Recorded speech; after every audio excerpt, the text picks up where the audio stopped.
Thank you for plugging into this Family Life News podcast, streaming issues-driven, family-focused news.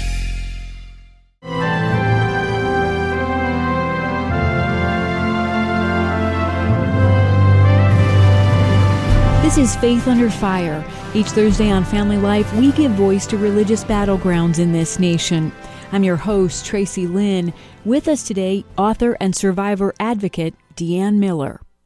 A recent independent report found leaders of the Southern Baptist Convention mishandled allegations of sexual abuse and resisted attempts at change over 2 decades. Dee, how can we protect survivors from being re-traumatized when trust has been shattered?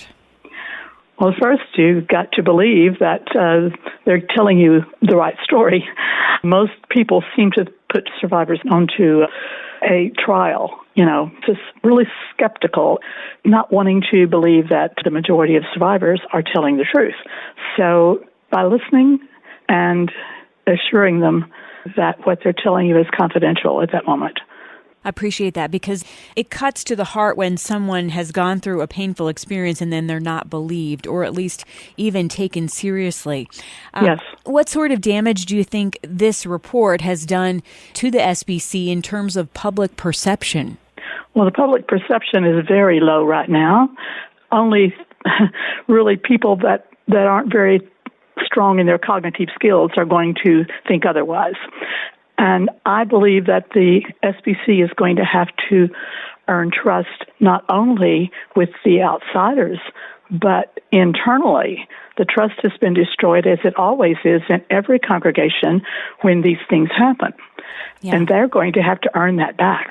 Yeah, exactly. Closer to home, the Rochester Catholic Diocese has offered a settlement to sex abuse survivors. Many victims, including former students, felt unheard. What are some safe yet practical steps abuse survivors can put into practice to move forward?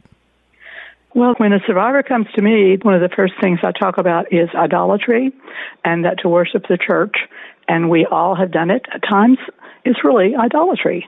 But people can get along fine without the church.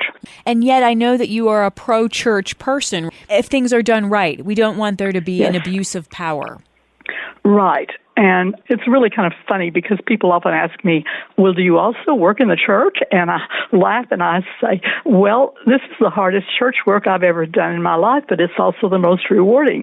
It's not inside the church particularly, but I also work for justice and in mercy ministries as well within my own church. Yes, I believe in the church, and I believe it can be powerful, but I also believe that it can be powerfully awful. I've seen both sides. Yeah, exactly. When there is that abuse of power and lack of transparency. Yes. Secrecy makes us sick. Transparency makes us whole. A good reminder for all of us that we need accountability partners in our life, and we need good friends who can speak the truth in love into us, and that we can also speak that for them. In your life's work, Dee, have you noticed common warning signs or patterns when it comes to perpetrators of sexual abuse? Well, I don't know that we can say common ones, but you can sometimes observe people just getting a little too close. For instance, it seems to me that most of the perpetrators that I have encountered have either been extremely low in self-esteem, and it shows, or they're extremely high in charisma.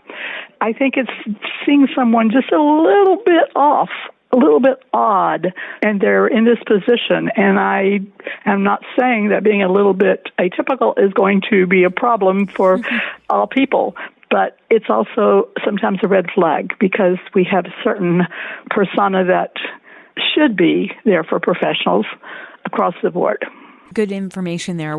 What preventative measures can be put in place in homes and churches going forward to promote a safe, healthy environment, Dee? Well, we've got to be able to talk.